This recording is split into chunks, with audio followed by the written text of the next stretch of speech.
And so I tried to do a little shopping, didn't really get the shopping done. I didn't have any shopping to get done, but just didn't feel in the mood to shop. I went to my favorite store.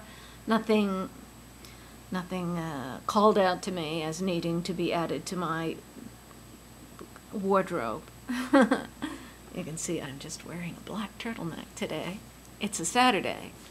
And I tried on some shoes in another store. I made this poor woman get out about 10 pairs of shoes, and then I didn't buy any. I felt like I had to apologize. Why don't, how come, like, people who help you in a store don't get tips? You know, like a waiter. This woman brought out all these boxes of shoes, and I felt guilty.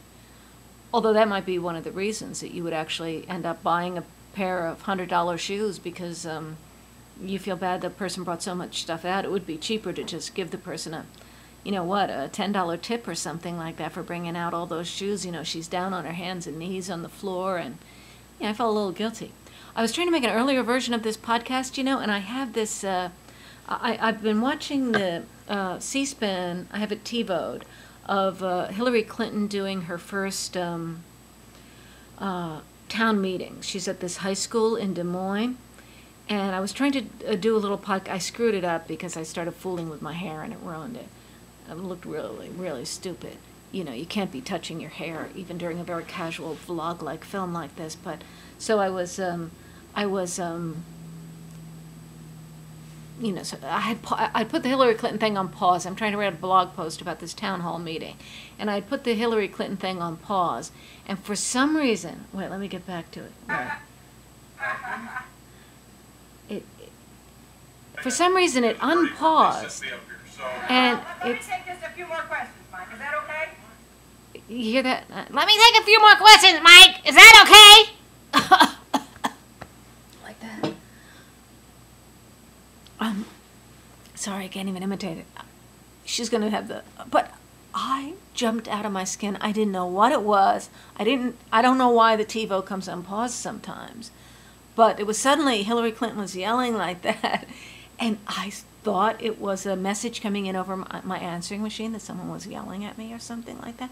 Because I screened my calls, so the only way I would even, and I have the bell off on the phone also, so the only way I would know someone was calling me is if they started recording something. And I jumped out of my skin. I thought someone was yelling at me on the answering machine.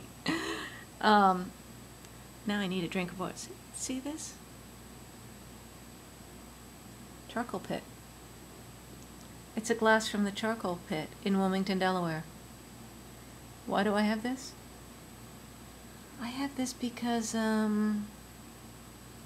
used to always eat there when I was a kid, and then I went back and visited it again, and I bought several of their glasses. I used to go there with my grandmother, the charcoal pit.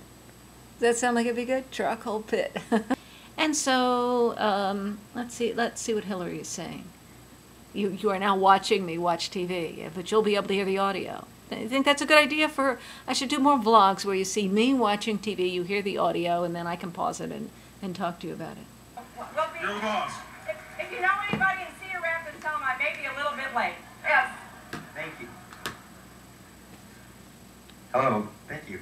I'm Alan Young, and I'm a teacher of middle school students. Okay.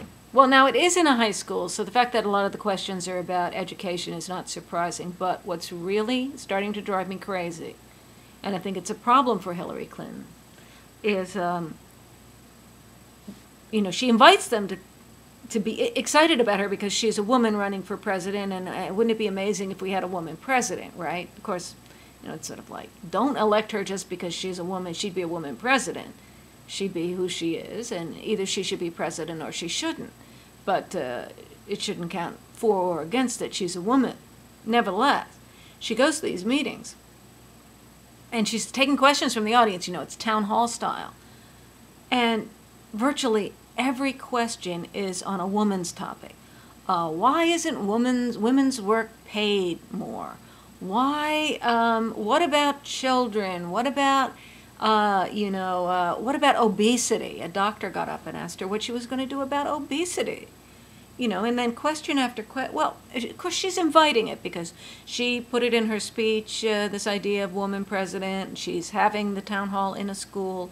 But I think there's a real problem for her if she's just over-defined with these women's issues. You can't say both, oh, women should be president, and then have all your issues be about subjects that really don't have much to do with the presidency at all, but are just sort of heartwarming, heart-tugging issues that get associated with women, health care, and children, and women's rights. You know, they're important issues, but they don't have much to do with the presidency. And if she's going to define herself by that, then she's just going to, at some point, all of these questions being about women's topics, it's not going to be good.